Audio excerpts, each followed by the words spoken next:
नमस्कार, हमारे विशेष कार्यक्रम शख्सियत में आपका स्वागत है। शख्सियत में इस बार हमारे साथ हैं पूर्व मंत्री, फायर ब्रांड लीडर कुमारी श्यामा शर्मा। श्यामा जी, आपका स्वागत है। Thank you. श्यामा जी, आप जी 1977 में सबसे पहले जी नाहन विधानसभा क्षेत्र से जीतकर जी विधानसभा में पहुंची और मंत्री बन गई। लंबा सफर राजनीति का आपने तय किया, जी कई उतार चढ़ाव आपने देखे जीवन के, अस्थिरता भी आई, कई दल भी बदले, जी लेकिन आपकी छवि एक ईमानदार नेता की है। ये सब बातें आपसे करेंगे, जी लेकिन इससे पहले आपके परिवार के बारे में, पारिवारिक पृष्ठभूमि के बारे में, जन्म के बारे में, शिक्षा के बारे में कुछ बताइएगा। मेरा सौभाग्य है कि मैं एक बहुत बड़े ज़मींदार के यहाँ इस जिला के नाहन क्षेत्र के अंदर पैदा हुई।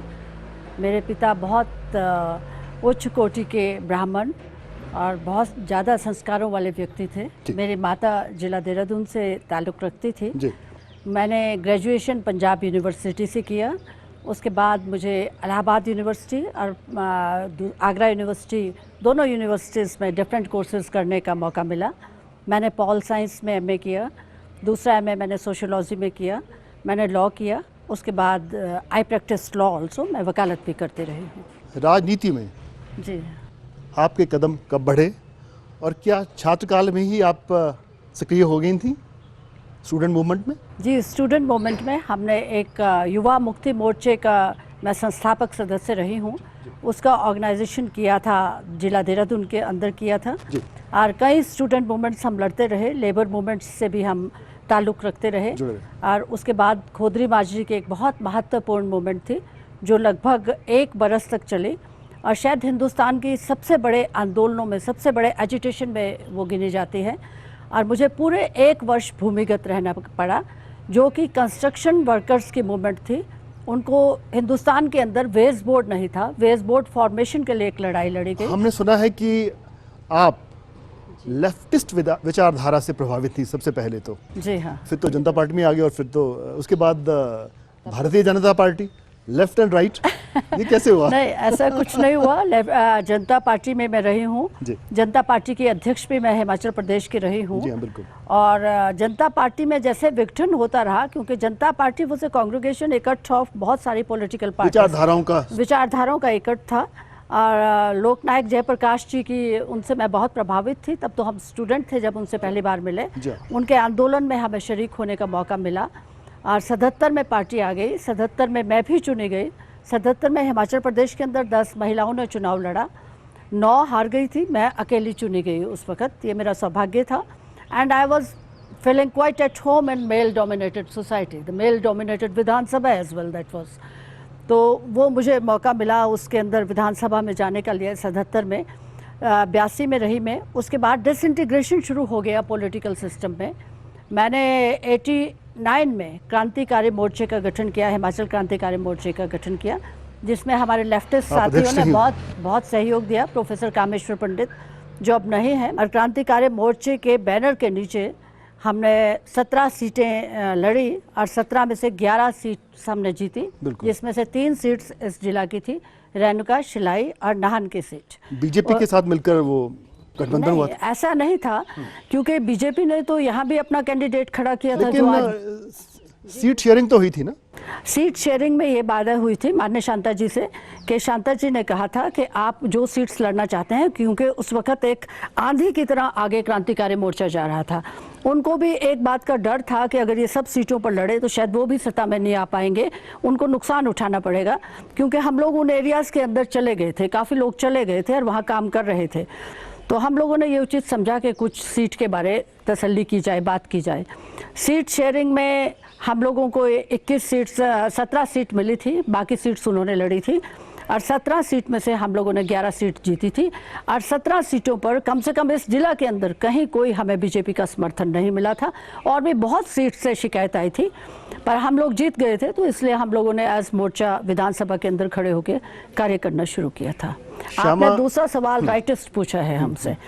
राइटिस्ट नहीं है, राइट हाथ से रोटी तो खाई जाती है, चला जाता है, पर वैचारिक रूप से आदमी राइटिस्ट नहीं हो सकता। सीधा श्यामा शर्मा को तो कहते थे लोग लाल सलाम। हाँ, वो मैं आज भी कहती हूँ लाल सलाम, आपको भी लाल सलाम कहती हूँ मैं देश के अवाम को भी लाल सलाम कहती हूँ, क्योंकि आज जागने की जरूरत है, बहुत जरूरत है। आज देश बिखर रहा है। वही तो मैं पूछ रहा हूँ, तो श्यामा शर्मा जी हमारे बीजेपी में कैसे गई? हाँ, मैं आपसे बताती हूँ।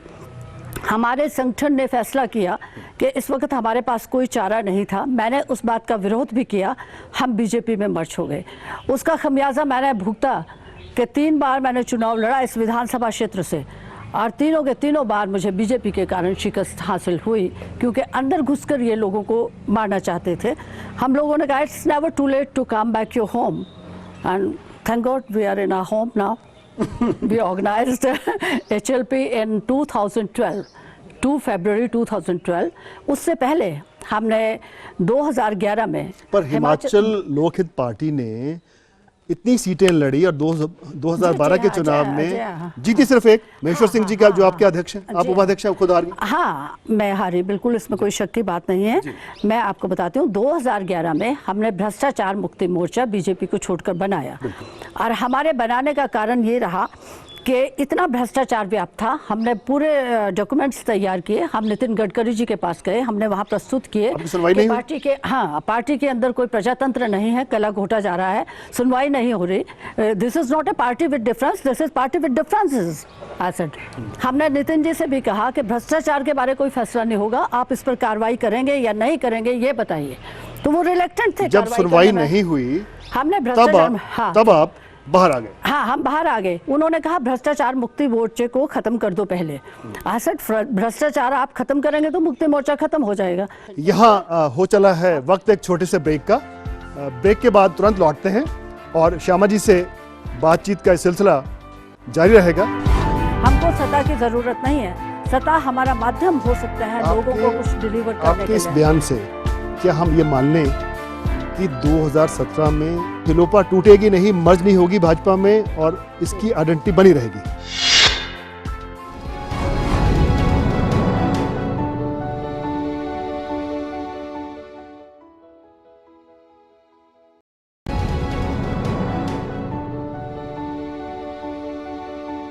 ब्रेक के बाद आपका स्वागत है। श्यामा जी, ब्रेक पे जाने से पहले हम बात कर रहे थे हिमाचल लोकहित पार्टी जो आपने बनाई 2012 के चुनावों से पहले। एक ही सीट आई, एक ही सीट। आप तो सरकार बनाने की बातें करते थे। आप हाँ, इतना जरूर हुआ कि कांग्रेस को सरकार बनवा दी आपने। BJP had a repeat BJP mission. Our mission was delete BJP and we succeeded in that. एक सीट आने का मतलब है हमने अपना प्रतिनिधित्व जनता के माध्यम से विधानसभा के अंदर पाया, चाहे वो पहले भी विधायक रह चुके थे माननीय माहेश्वर सिंह जी।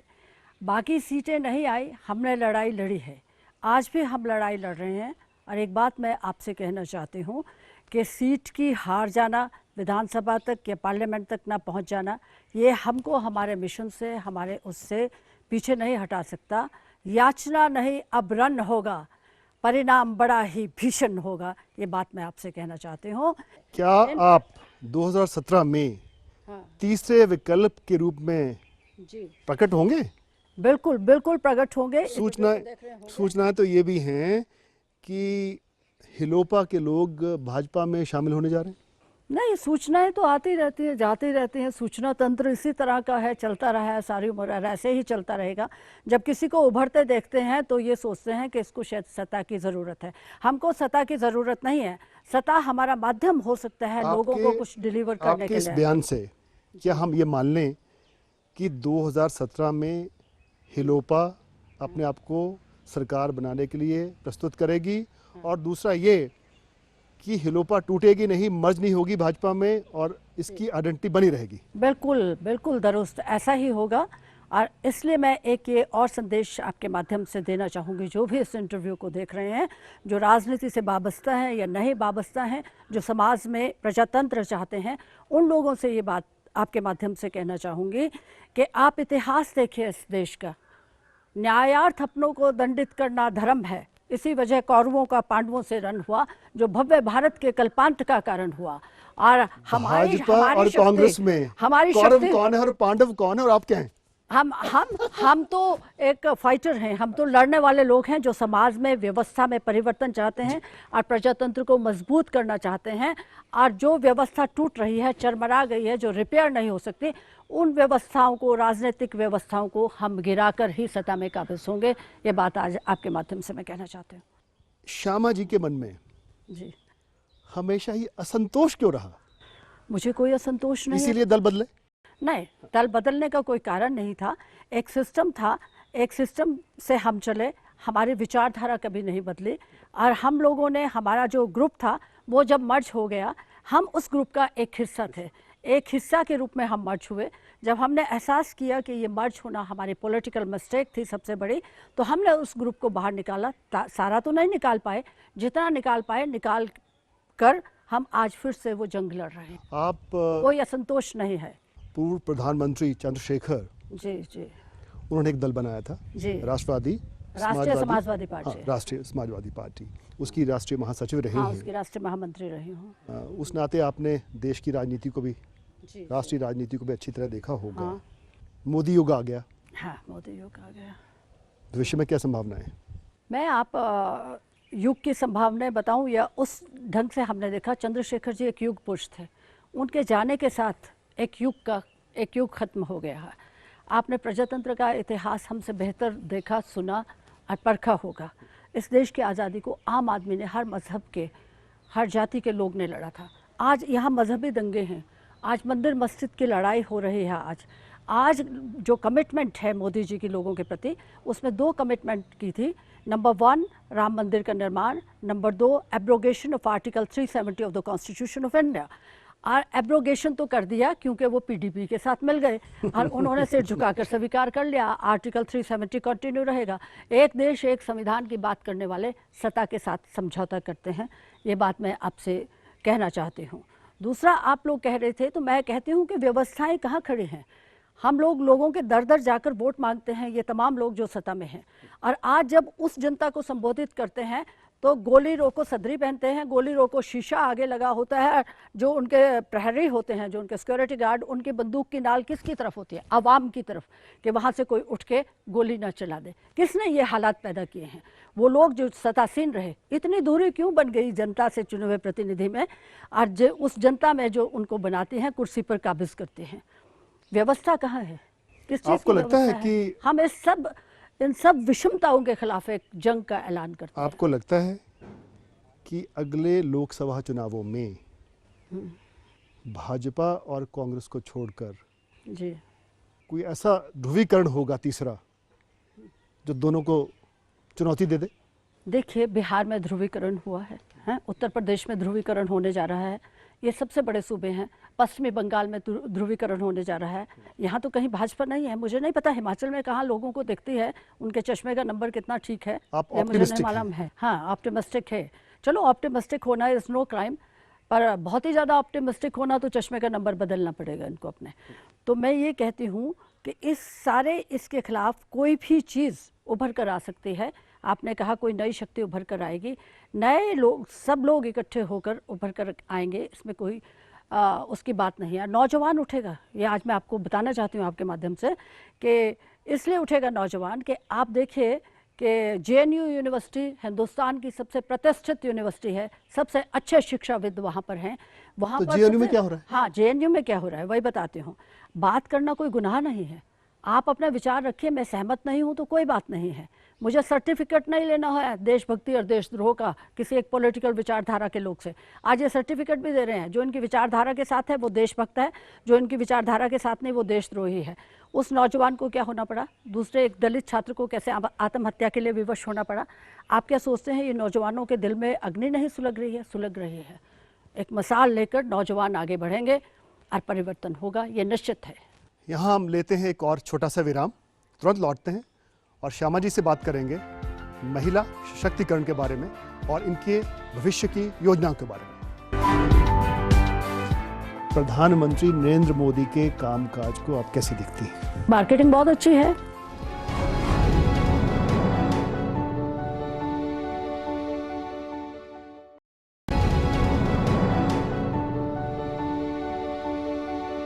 ब्रेक के बाद आपका एक बार फिर से स्वागत है। श्यामा जी, जी महिला सशक्तिकरण की बहुत सी बातें होती हैं जी। आपको अपने इस राजनीतिक सफ़र में कभी ऐसा लगा कि आप एक महिला हैं इसलिए आप पिछड़ गईं? नहीं, मुझे ऐसा कभी मालूम नहीं हुआ, क्योंकि ये जो देश है, इस देश में महिलाओं को सशक्त करने के लिए किसी लेजिस्लेशन की ज़रूरत नहीं है। इस देश का इतिहास तो कुर्बानियों से भरा पड़ा है महिलाओं की। आप राजनीतिक क्षेत्र देखिए, दूसरा क्षेत्र देखिए, युद्ध देखिए, चाहे झांसी की रानी हो, चाहे इंदिरा जी का सशक्त राज्य हो, बहुत सारी ऐसी महिलाएं हैं, इतिहास के पन्ने भरे पड़े हैं। आज लेजिस्लेशन की बात की जाती है कि महिलाओं का सशक्तिकरण तब होगा।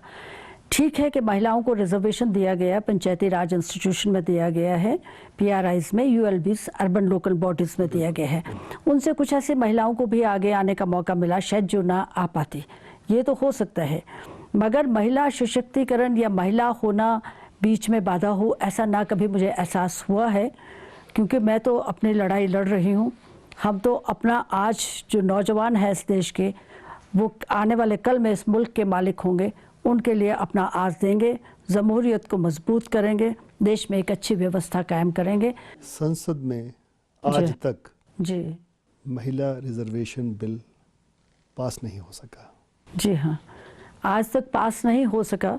मैं इस बिल पर बहुत ज़्यादा तो आपसे नहीं कहना चाहूँगी, परंतु ये ज़रूर कहना चाहूँगी कि उसके पास ना होने के कारण है बहुत सारे लोगों में डिफरेंसेस होना, जो पार्लियामेंट के अंदर बैठे हैं, कि OBC Kota, SC Kota, ST Kota, इसको लेकर वो एक डिवीज़न है, कहाँ क्या जाएगा, एक फियर भी कायम है।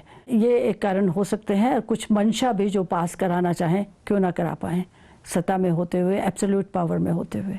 आपको क्या लगता है कि सरकारें, शासन, जनता, प्रतिनिधि जी क्या करें जिससे महिलाएं पुरुषों के बराबर हर क्षेत्र में आके खड़ी हों? सरकारें तो सिर्फ लेजिस्लेशन पास कर सकती हैं। ये हो सकता है किसी सीट को रिजर्व किया गया, वहाँ से XYZ कोई भी है, महिला ही आएगी, ये कर सकती है महिला को एक प्लेटफॉर्म देने के लिए। जहाँ तक महिला सशक्तिकरण की बात है, वो बहुत एक गंभीर मुद्दा है कि महिला सशक्त कैसे हो। आज जमहूरियत के 65 साल से ज़्यादा पूरे हो गए हैं और मैं सोचती हूँ कि महिलाओं में बहुत जागरूकता आई है। अगर ये सब कुछ करना चाहती हैं, महज लफाजी बातें हैं, कागजों? हकीकत में आपसे कह रही हूँ कि ये कर सकते हैं सब लोग कि महिलाओं को उनके अधिकारों के प्रति जागरूक करें। और जो क्रुएलिटी अगेंस्ट वुमेन है, उसके लिए भी लेजिस्लेशन है। इस देश के अंदर 100 से ज़्यादा सोशल लेजिस्लेशन है, जैसे प्रोहिबिशन ऑफ डॉरी है, प्रोहिबिशन ऑफ बैकरी है, मगर इम्प्लीमेंटेशन नहीं है। किसी भी लेजिस्लेशन के इम्प्लीमेंटेशन के लिए आपको एक मकसद करना पड़ता है, एक नीति, नियत की ज़रूरत होती है। जब नियत ना हो तो नीति भी फेल हो जाती है। तो मैं आपसे ये कहना चाहती हूँ, महिलाएं खुद जाग रही हैं आज। ये झांसी रानी का देश है। ये देश वो है जहाँ बहुत उच्च परंपराएं रही हैं, जहाँ का इतिहास बहुत गौरवशाली है महिलाओं के त्याग को लेकर। वहाँ ऐसे किसी उसकी क्लचेस की ज़रूरत नहीं है। सिर्फ ये है कि उनको जहाँ जहाँ उन पर अत्याचार है, सब इकट्ठे हों, बोलें, ऐसे इकट्ठ बने जो महिला को आगे लाएं। राजनीति की ओर मुड़ता हूँ जी। हिमाचल प्रदेश की वीरभद्र सिंह सरकार के 3 साल के कामकाज को आप कैसे आंकती हैं? मैं देखिए, बिना किसी हेजिटेशन के ये बात ज़रूर कहना चाहूँगी, विशेषतया अपने डिस्ट्रिक्ट के सिलसिले में ज़रूर कहना चाहूँगी। मैं जहाँ रह रही हूँ, वहाँ वीरभद्र सरकार के दौरान इतने सारे विकास के कार्य हुए हैं, बहुत विकास के कार्य हुए हैं और वो लोगों तक पहुँचा है। जैसे हमारा छोटी सी जगह है नाहन, और इस नाहन के अंदर छोटी जगह भी है और डॉक्टर परमार की जन्मभूमि भी है। इसके साथ 2 बातें बहुत जुड़ी हुई हैं। उस बात का हमें फ़ख्र भी है कि हिमाचल निर्माता इस धरती पर आया था, इस धरती पर पैदा हुआ था और पहले मुख्यमंत्री रहे थे हिमाचल प्रदेश के। तो विकास तो बहुत ज़्यादा हुआ है। हमें IMM मिला है, मेडिकल कॉलेज मिला है, गवर्नमेंट कॉलेज के लिए स्थान मिला है और मिला है। एंड बिसाइड्स दिस बहुत सारे ब्रिजेस, बहुत सारी योजनाएं, बहुत सारे वो मिले हैं और उन पर इम्प्लीमेंटेशन शुरू हो गया। एक बात इसके ताल्लुक में कहूँगी, पिछली सरकार जब थी तो सरकार को ख़त्म होने को उस वक्त उनकी अवधि पूरी होने को 1.5 वर्ष से शायद ज़्यादा रह गया था। तो चौगान आप जब जाएं तो चौगान देखिए, चौगान के लेफ्ट साइड कोऑपरेटिव बैंक के साथ देखिए 2 बड़े बड़े पत्थर, सुंदर सुंदर पत्थर लगे हैं। एक पत्थर पर लिखा है नाहन पेयजल योजना, उसका उद्घाटन, और दूसरा लिखा है कि कॉन्फ्रेंस हॉल जो एक कोऑपरेटिव भवन उसका फाउंडेशन स्टोन रखा है। वो तो मकान बना नहीं है, 1 मिनट में गुरुद्वारा बन जाता है, 1 मिनट में चर्च बन जाता है। इनको मंदिर बनाने में भी बरसों लग रहे हैं। नहीं, मैं आपको ये करूंगी, तो वो पत्थर तो नहीं रखा है अभी तक कोई। ये मैं तारीफ करूंगी, मैं उनकी पार्टी से ताल्लुक नहीं रखती हूँ राजा वीरभद्र की, मगर अभी तक फिलहाल कोई ऐसा पत्थर नहीं रखा गया जो पत्थर खड़ा हो और मूक हो और बोल ना रहा हो। दास्ता उनकी बोल रहा है जो लग गए। उस वक्त नाहन ड्रिंकिंग वाटर स्कीम की ये सेंसिटिव इशू है, ये कहूँगी कि 89 में पहले इसका बना था और रिवाइज ड्रिंकिंग वाटर स्कीम आई थी। वो पत्थर रख गए और हर तीसरे दिन कहते हैं जायका से पैसा आ रहा है। अब जायका क्या है? Japan international cooperative agency. Japan tsunami से जूझ रहा था उस वक्त, जापान तबाह हो चुका था ज़्यादा, वहाँ से पैसे लेने नाहन की ड्रिंकिंग वाटर स्कीम के लिए लाएंगे। बेवकूफ़ बनाकर जो विकास करेगा, चाहे कोई भी पार्टी हो, कोई भी पार्टी का मुख्यमंत्री हो, उसकी बगावत खिलाफत की जाएगी। और प्रधानमंत्री नरेंद्र मोदी के कामकाज को आप कैसे देखती हैं? मुझे उनकी घोषणाएं नज़र आती हैं। काम काज तो नहीं, विदेशी दौरे पर उनकी पब्लिसिटी, मार्केटिंग बहुत अच्छी है। नरेंद्र मोदी जी की मार्केटिंग बहुत अच्छी है। जहाँ जहाँ जाए मोदी मोदी मोदी मोदी नज़र आता है। मार्केटिंग तो मुझको नज़र आ रही है, घोषणाएं भी नज़र आ रही हैं। जब ये इम्प्लीमेंटेशन होगा तब पता लगेगा। वो इकोनॉमी की बात करते हैं, महंगाई के खिलाफ उन्होंने एक आंदोलन किया था बीजेपी के, क्योंकि वो बीजेपी के नेता भी हैं।